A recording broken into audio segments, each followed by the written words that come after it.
வணக்கம் நண்பர்களே, நாம் இந்த வீடியோவில் எதை பற்றி பார்க்க போகிறோம் அப்படின்னா, ரேஷன் கடையிலேருந்து வந்திருக்கக்கூடிய ஒரு மிக மிக முக்கியமான தகவல் தாங்க. என்ன தகவல் அப்படின்னா, ரேஷன் கடையில் வந்து பார்த்திங்கன்னா ரொம்ப நாட்களாக ஊழியர்கள் பற்றாக்குறைங்க. ஒவ்வொரு ரேஷன் கடையிலும் வந்து பார்த்திங்கன்னா ரொம்ப நாட்களாக வந்து பார்த்திங்கன்னா ஒரே ஒரு ஊழியர் வந்து பார்த்திங்கன்னா 4 to 5 கடைகளையும் நிர்வகிப்பதாக இருக்குதுங்க. இதனால் பணிச்சுமை அதிகம், மனசோர்வு, பல வந்து பார்த்திங்கன்னா மன உளைச்சலுக்கு வந்து பார்த்திங்கன்னா அந்த ஊழியர் வந்து பார்த்திங்கன்னா கஷ்டப்படுறாருங்க. இதை வந்து பார்த்திங்கன்னா தமிழக அரசு வந்து பார்த்திங்கன்னா கண்டு உடனடியாக வந்து பார்த்திங்கன்னா இதற்கான தீர்வுகளை காணணும் அப்படின்ற மாதிரி வந்து பார்த்திங்கன்னா பொதுமக்களும் ப்ளஸ் வந்து பார்த்திங்கன்னா தேர்வு எழுதுனவங்களும் நிறைய பேர் நேர்காணல் போனவங்களும் நிறைய பேர் வந்து பார்த்திங்கன்னா கோரிக்கைகளை முன் வச்சுருக்காங்க. இதை பற்றி தாங்க இந்த வீடியோவில் நம்ம முழுமையாக பார்க்க போகிறோம். நீங்கள் நம்ம சேனலுக்கு புதியவர் அப்படின்னா நம்ம சேனலை சப்ஸ்கிரைப் பண்ணி வச்சுக்கோங்க. பக்கத்துலேயே ஆல்னு ஒரு பட்டன் இருக்கும், அதையும் கிளிக் பண்ணி வச்சுக்கோங்க. அப்போ தான் நான் போடக்கூடிய அடுத்தடுத்து வீடியோக்கள் உங்கள் மொபைலுக்கு நோட்டிஃபிகேஷனாக வருங்க. வாங்க வீடியோக்குள்ளே போகலாம். ரேஷன் கடையில் வந்து பார்த்திங்கன்னா ஊழியர்கள் பற்றாக்குறைங்க. ரொம்ப நாட்களாகவே இது இருக்குங்க. இந்த ஊழியர் பற்றாக்குறையை சரி செய்யணும் அப்படின்னா உடனடியாக வந்து பார்த்திங்கன்னா போஸ்டிங் போடணும். இதற்கான நேர்காணல்கள் அனைத்தும் வந்து பார்த்திங்கன்னா எடுத்தாங்க. நேர்காணலும் முடிந்ததுங்க. நேர்காணல்கள் முடிந்து வந்து பார்த்திங்கன்னா இதுவரையும் வந்து பார்த்திங்கன்னா எந்த ஒரு அதிகாரப்பூர்வ தகவலும் சொல்லலைங்க.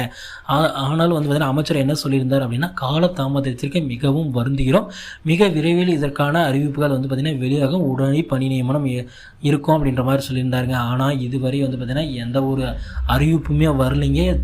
நேர்காணல் சென்றவர்கள் வந்து பார்த்திங்கன்னா இதையே நம்பிட்டு இருக்கிறதா இல்லை வேறு ப்ரைவேட் ஒர்க்காவுக்கு போகிறதா அப்படின்ற மாதிரி நிறைய பேர் இருந்தாங்க. அவங்களுக்கு வந்து பார்த்திங்கன்னா இன்னும் ஓரிரு தினங்களில் வந்து பார்த்திங்கன்னா இதற்கான அதிகாரப்பூர்வ தகவல்கள் வந்துடும் அப்படின்ற மாதிரி வந்து பார்த்திங்கன்னா அமைச்சரே சொல்லியிருக்காங்க. இன்னும் 2 தினங்களில் வந்து பார்த்திங்கன்னா போஸ்டிங் போடுறதுக்கு கூட வாய்ப்புகள் இருக்குது அப்படின்ற மாதிரி அமைச்சர் சொல்லியிருக்காங்க.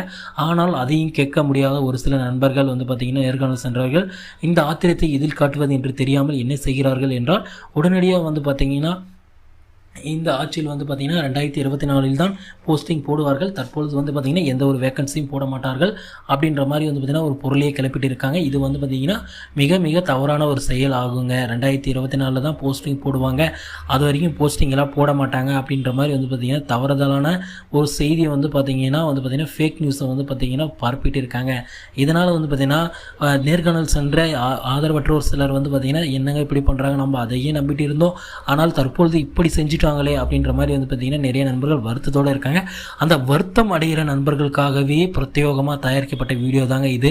நீங்கள் எதற்கும் கவலைப்படாதீங்க. உடனுக்குடன் வந்து பார்த்திங்கன்னா அந்த தகவல்கள் எல்லாமே நமக்கு கிடைச்சிடுச்சுங்க. உடனடியாக வந்து பார்த்திங்கன்னா போஸ்டிங் போடுறதாகவும் வந்து பார்த்திங்கன்னா செய்திகள் வந்திருக்குங்க. நீங்கள் வந்து பார்த்திங்கன்னா நேர்காணல் சென்றவங்களாக இருந்தீங்க அப்படின்னா உடனடியாக வந்து பார்த்திங்கன்னா உங்களுடைய மெரிட் லிஸ்ட்டில் தாங்க செலக்ஷன் லிஸ்ட்டாக ரெடி பண்ணியிருக்காங்க. நீங்கள் மெரிட் லிஸ்ட்டில் அதிக மதிப்பெண்கள் எடுத்திருந்தீங்க அப்படின்னா அந்த பணி ஆணைகள் அனைத்துமே உங்களுக்கு மட்டும்தாங்க, வேறு யாருக்கும் இல்லைங்க. யாரும் பயப்படணும்னு அவசியம் இல்லைங்க. தேங்க்யூ.